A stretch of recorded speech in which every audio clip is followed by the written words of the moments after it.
이 시간에는 히브리서 11장 35절에서 40절의 말씀을 계속해서 믿음으로 라는 제목으로 나누겠습니다. 35절입니다.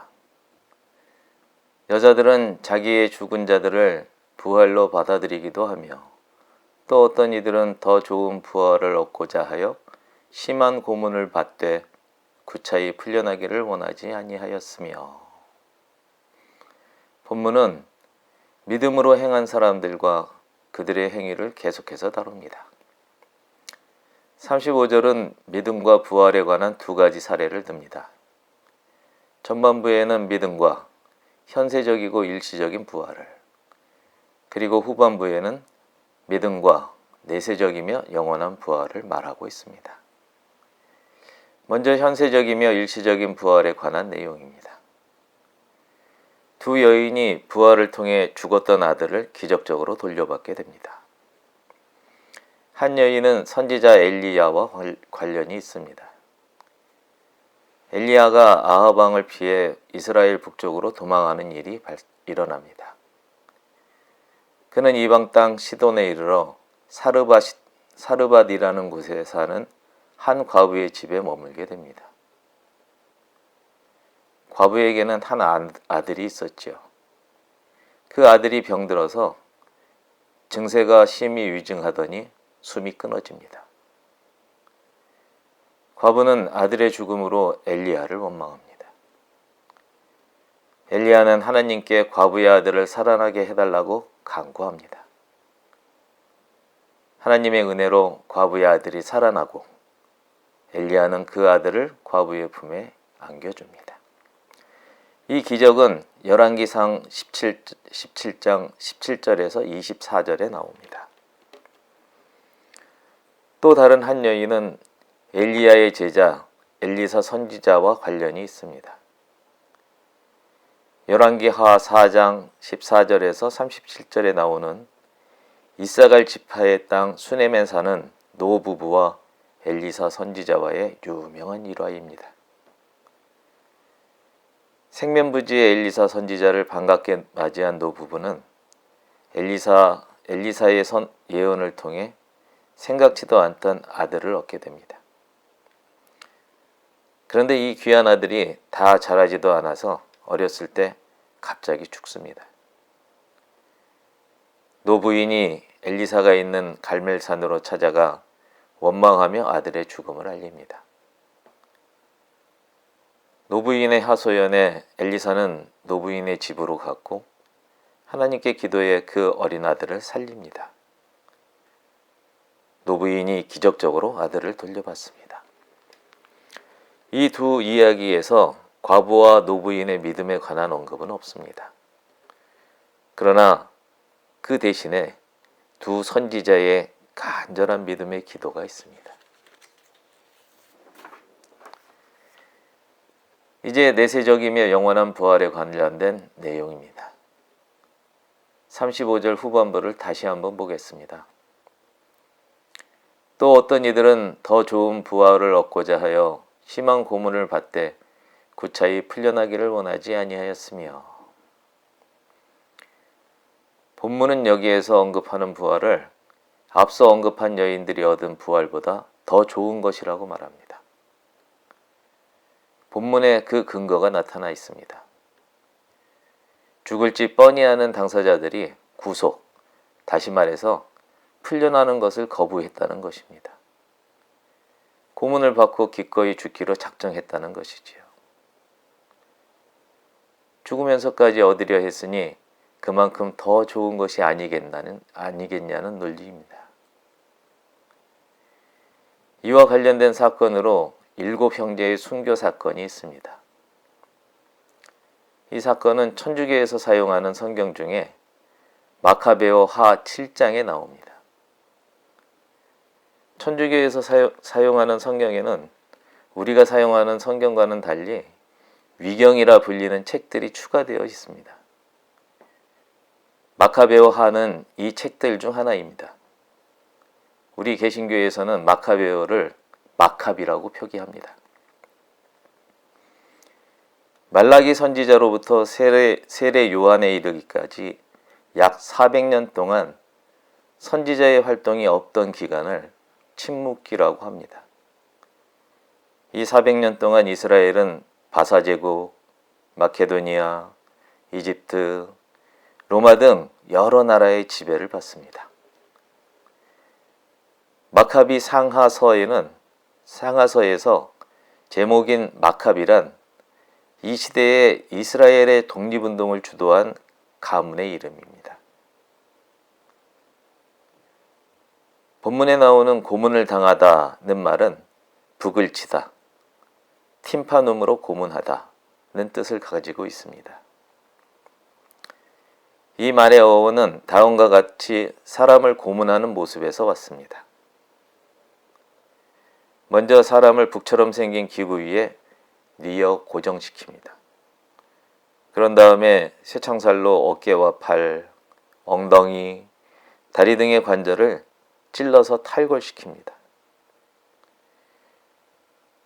그리고는 죽을 때까지 앞가슴을 완전히 부서지도록 북을 치듯이 치는 것입니다. 본문의 배경이 되는 일곱 형제 순교 사건은 지배국 왕의 명령에서 발단이 됩니다. 유대 율법과 율법에 근거한 생활 방식을 버리라는 것이지요. 이로 인해서 일곱 형제와 그들의 어머니가 왕에게 잡혀갑니다. 채찍과 가죽끈으로 고문을 당합니다. 돼지고기를 먹도록 강요를 받습니다.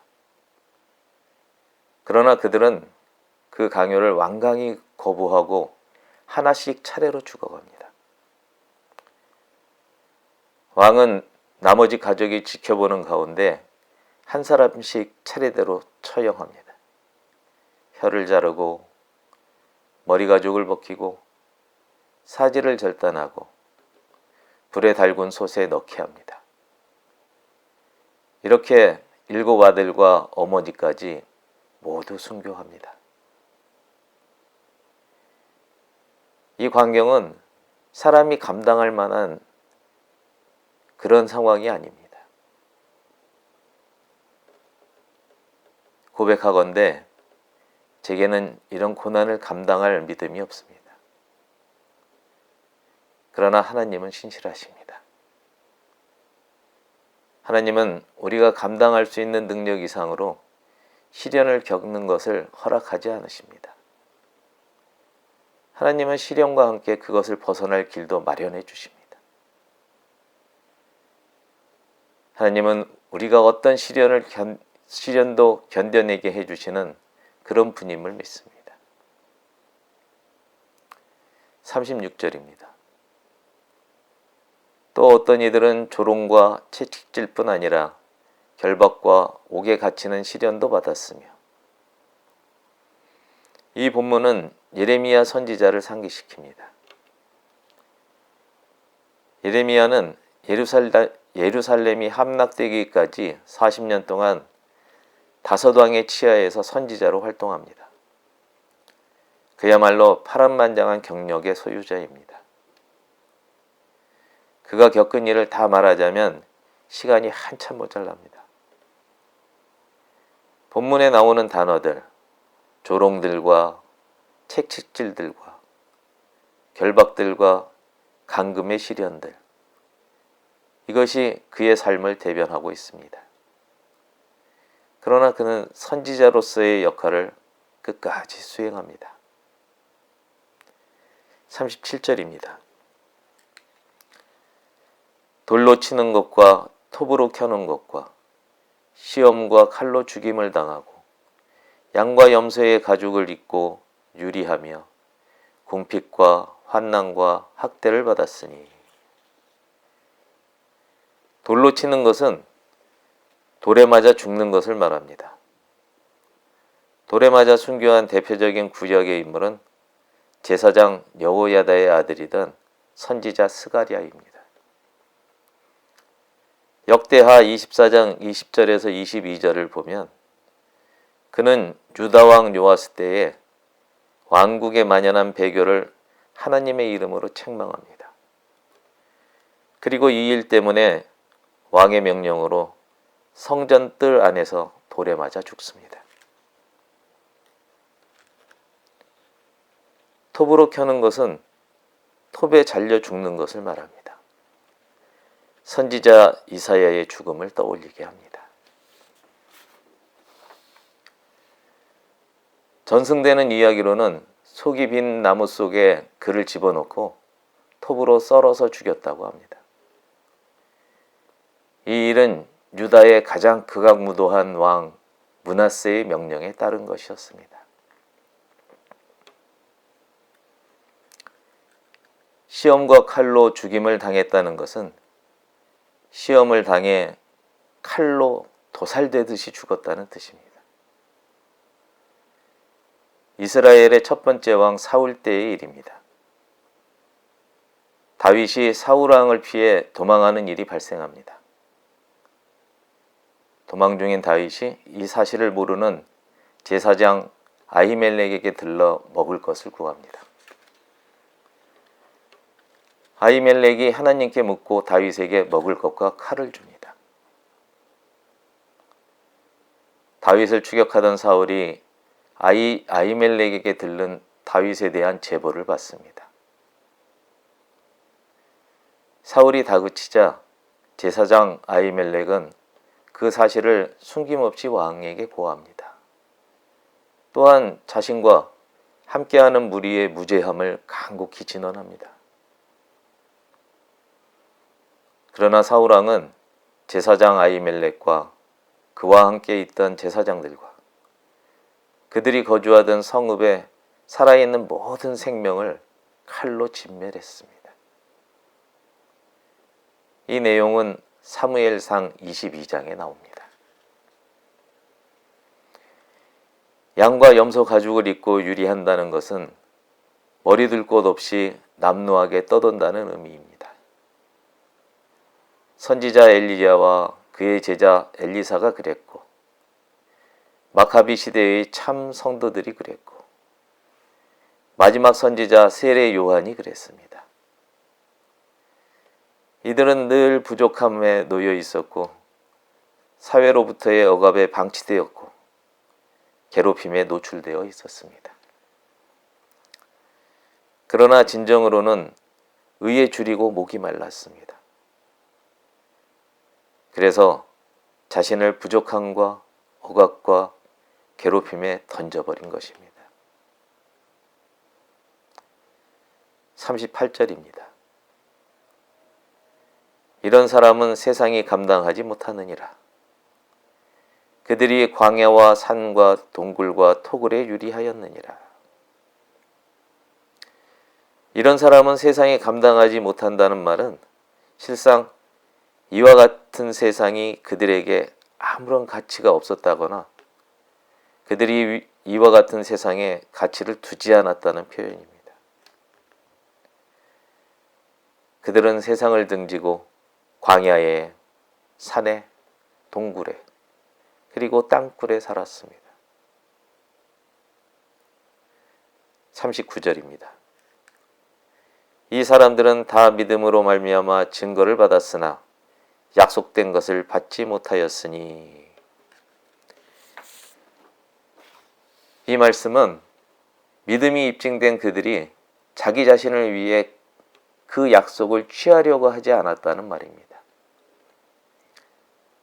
앞에서 말한 바와 같이 그들은 이 약속을 멀리서 바라보고 반갑게 맞이했습니다. 언제 이루어질지 모르지만 때가 차면 이루어지리라 믿었습니다.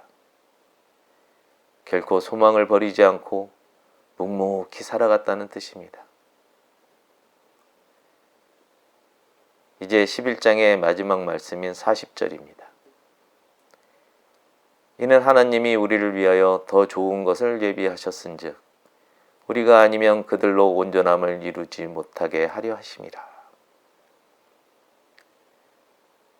본문이 말하는 바는 이렇습니다. 하나님이 우리를 위해 예비하신 어떤 것을 우리가 없이는 그들이 결코 온전히 이루지 못하게 하셨다는 것입니다. 오늘날 우리의 믿음은 우리 스스로가 깨달아서 취한 게 아닙니다. 믿음의 선진들이 지켜낸 남은 그루터기 믿음이 우리에게 전해져 새싹을 피운 것입니다. 마태복음 3장 13절에서 15절에서